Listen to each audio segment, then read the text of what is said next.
Columbia Institute of Technology acknowledges that our campuses are located on the unceded traditional territories of the Coast Salish nations of Musqueam, Squamish, and Tsleil-Waututh.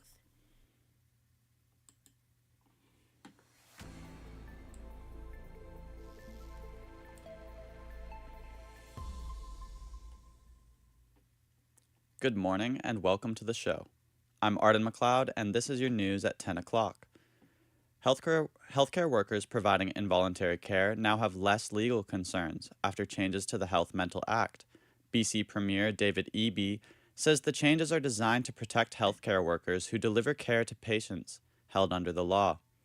The Council of Canadians with Disabilities previously challenged the section of the Health Mental Act which outlines involuntary care, which says that patients have given their consent to various types of treatment if they meet the criteria for involuntary care. The changes to the Health Mental Act will not impact the decision-making process or the care of patients receiving it involuntarily, says Eby. BC has had thousands of vacant nursing positions, and new nurses say they're feeling the pressure as soon as they enter the workforce. Quinlan Curry has more from a BC nursing student working in a Lower Mainland healthcare facility. As British Columbia looks to fill thousands of vacant nursing positions, young nurses are already carrying a heavy workload at the bedside. Nathan O., a BC nursing student working in a Lower Mainland healthcare facility, says the day-to-day reality goes far beyond charts and medication rounds. Just everything that you see on a daily basis, you're in touch with all sorts of diseases, you're in touch with injuries and death. It could be every day. And just dealing with that, you really have to find your own way to cope. And it's different for everyone. Healthcare groups say support for mental health, mentorship, and safe staffing will be critical to prevent burnout and keep new nurses in the profession. Quinlan Curry, BCIT News.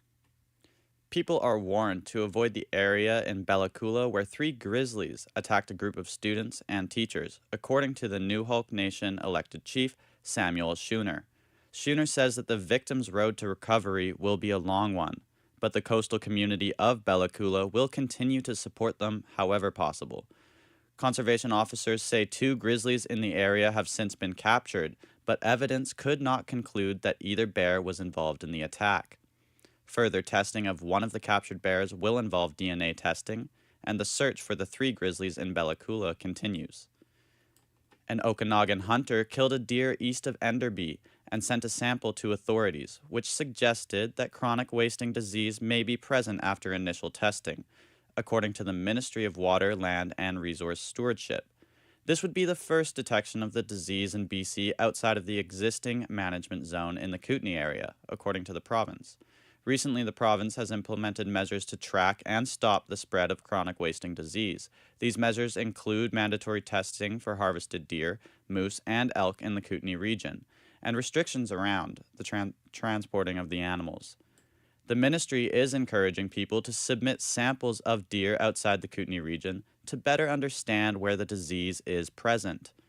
Last night, Russia launched multiple attacks on Ukraine overnight, which took the lives of at least 7 people, according to Ukrainian authorities. These attacks come after discussions between the U.S. and Ukraine took place in Geneva on Sunday.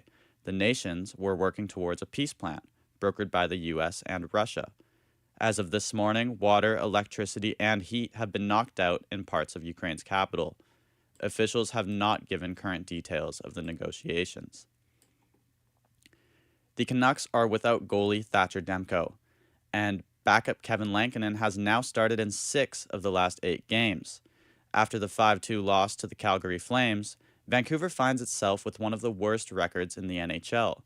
As American Thanksgiving approaches, a typical benchmark in the NHL season, the Canucks are reportedly considering becoming sellers by the deadline. The team will begin a 3-game road trip on Wednesday against the Anaheim Ducks. Vancouver is bracing for rain today. Showers will continue through the day before pausing on Wednesday and returning this Thursday. The coming weekend may bring a little sunshine, as it's forecasted to be partly sunny on Friday and dry over the weekend. Thank you for tuning in to your news at 10 o'clock. I'm Arden McLeod. I'll see you next time.